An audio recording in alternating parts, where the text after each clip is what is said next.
Hi mga beshi! So first time ko magluto ng steak, samahan niyo ko. Yung steak nga pala nilulutuin ko mga beshi is from Natalie's Food Shop. Please like and follow their Facebook page and Instagram. Nakakataka mga beshi, excited na ako! Hindi ko sure anong kakalabasan nitong lulutuin natin kasi first time ko nga magluto ng steak, so wag niyo akong i-judge mga beshi ha. So una, punasan muna natin siya ng tissue. Napanood ko lang din guys na ganito yung gagawin, so ginaya ko lang ha. And then, lagyan muna natin siya ng salt and pepper both sides. Nanguhula lang talaga ako dito guys kung gaano karami yung ilalagay kong salt and pepper. So, hindi ko talaga alam, bahala na.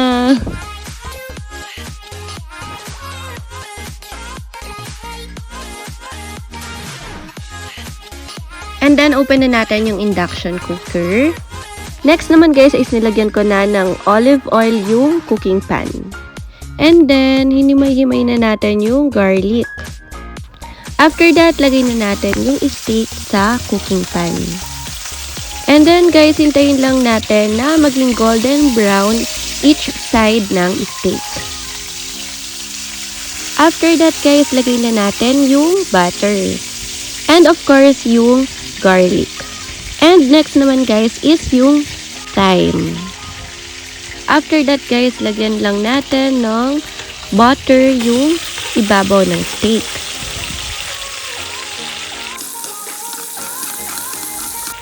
And then ayan na guys, finish na. Wait lang tayo guys ng 5 minutes bago natin siya i-slice. Feeling ko guys, napasobra yung luto ko dito. Pero okay lang, mukha naman siyang masarap kahit ganun, 'di ba? Finally guys, makakakain na din ako. Kain mga beshi! OMG, ang sarap! Kung gusto nyo rin guys ng ready to cook steaks, wag na kayong magdalawang isip na mag-order sa Natalie's Food Shop. Sobrang sarap niya mga beshi. Tingnan nyo, oh, OMG! Thank you for watching!